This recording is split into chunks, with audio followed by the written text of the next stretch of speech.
পাওনা টাকা চাইতে যাওয়াই কাল হলো। 14,000 টাকার জন্য পাওনাদারকে পিটিয়ে খুনের অভিযোগ উঠল উত্তর 24 পরগনার শাসনের খামার নওবাদ এলাকার বাসিন্দা আহমেদ আলী রাজমিস্ত্রির ঠিকাদারি করতেন। স্থানীয় সূত্রে খবর, শাসনেরই বাদাপাড়ার বাসিন্দা হাফিজুল ইসলামের বাড়িতে ছাদ ঢালাইয়ের কাজ করিয়েছিলেন তিনি। মৃতের পরিবার সূত্রে দাবি, সেই কাজের জন্য হাফিজুল ইসলামের কাছে 14,000 টাকা পেতেন আহমেদ আলী। অভিযোগ, বৃহস্পতিবার সেই টাকা আদায় করতে গেলে হাফিজুল ইসলামের লোকজন তাকে বেধড়ক মারধর করে।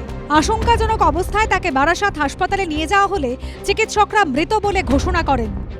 নতুন হাট খোলায় বসকে রেখে আর হাট বাজার করেছে, হাট বাজার ওষুধ আমার ওখানে দে বলে তুমি বসো, আমি এক্ষুনি যাবো আর আসবো। এবার তারপরে ওখানে গিয়েছে, এবার খানিকক্ষণ পরে একটা লোক বলদি যাচ্ছে, যেন আমার কানে এসে যে আমাদের খুব অবস্থা খারাপ, তুলেলে হসপিটালে নিয়ে যায়। গিয়ে দেখি শুধু জানটা আসা যাওয়া করতেছে। অভিযুক্ত হাফিজুল ইসলাম বারাসাত 2 নম্বর ব্লকের যুব তৃণমূল সভাপতি জিয়াউল ইসলামের ঘনিষ্ঠ হিসেবে পরিচিত। অভিযুক্ত পলাতক তার গ্রেপ্তারির দাবিতে শুক্রবার বোয়ালঘাটা আমিনপুর রাস্তা অবরোধ করেন মৃতের পরিজন এবং স্থানীয় বাসিন্দারা।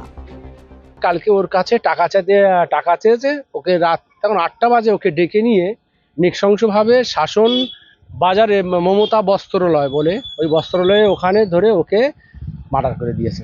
আমরা সঙ্গে সঙ্গে উপপ্রধান জিয়াউলকে জানিয়েছি, উনি বললো ঠিক আছে, বিষয়টা কোনো মতেই ছাড়া হবে না, দেখছি বিষয়টাগুলো।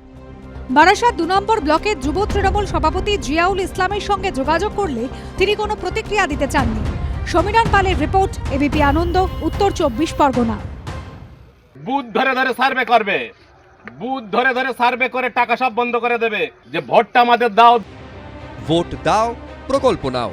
ভোট না পেলে সরকারি প্রকল্প বন্ধ, মিলবে না লক্ষ্মীর ভান্ডার আবাস যোজনার প্রকল্পের টাকা। প্রকাশ্য মঞ্চ থেকে এমনই হুঁশিয়ারি দিতে শোনা গেল দক্ষিণ 24 পরগনার ভাঙড়ের ভোগালী 2 নম্বর পঞ্চায়েত অঞ্চলের তৃণমূল নেতা মোদাস্সার হোসেনকে। পশ্চিম কাটালের একটা বুথ হেরে গেছে, দেখবে সব লক্ষ্মীর ভান্ডার বন্ধ হয়ে যাবে, ঘরের টাকা বন্ধ হয়ে যাবে, ঠেকাতে পারবে না। তা পরিষ্কার করে তোমাদের সামনে বলে যাচ্ছি, আগামী বিধানসভায় এমন সার্ভে তৈরি করবে সরকার, লক্ষ্মীর ভান্ডার বন্ধ হয়ে যাবে, বন্ধ হয়ে যাবে রেশনের চাল, বন্ধ হয়ে যাবে ঘরের টাকা।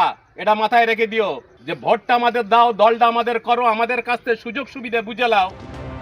সম্প্রতি তৃণমূলের সাংসদ জগদীশ বর্মা বসুনিয়া ও বিধায়ক শওকত মোল্লার মন্তব্য ঘিরেও সমালোচনার ঝড় ওঠে। বিজেপির মহিলারা হাত পেতে মমতা ব্যানার্জি ভিক্ষা নিচ্ছেন লক্ষ্মীর ভান্ডার। আইএসএফ এর একজন না যেন টাকা পায় তার ব্যবস্থা আমাদের তৃণমূল কংগ্রেসকে করতে হবে। লক্ষ্মীর ভান্ডার টাকা পাচ্ছেন, দেখা যাবে সেটা। ফের একই হুঁশিয়ারি আর এক তৃণমূল নেতার গলায়। সাধারণ মানুষ থেকে এই দলটা জনবিচ্ছিন্ন হয়ে গেছে, এদের অস্তিত্ব সংকটে এরা পড়ে গেছে এই মুহূর্তে। সাধারণ মানুষ এদেরকে আর কোনোভাবে অ্যাকসেপ্ট করছে না, যার কারণে এইসব বলতে এরা বাধ্য হচ্ছে। বিতর্কের মুখেও নিজের অবস্থানে অনড় তৃণমূল নেতা মোদাস্সার হোসেন। যা বলার বলে দিচ্ছি, আর বাড়তি কিছু আমার বলার নেই। সাধারণ মানুষের করের টাকাতেই চলে সরকারি প্রকল্প, সেই সরকারি প্রকল্প নিয়েই হুমকি হুঁশিয়ারি শোনা যাচ্ছে তৃণমূল নেতাদের গলায়। রঞ্জিত হালদার, এবিপি আনন্দ, দক্ষিণ 24 পরগনা। এবিপি আনন্দ, এগিয়ে থাকে, এগিয়ে রাখে।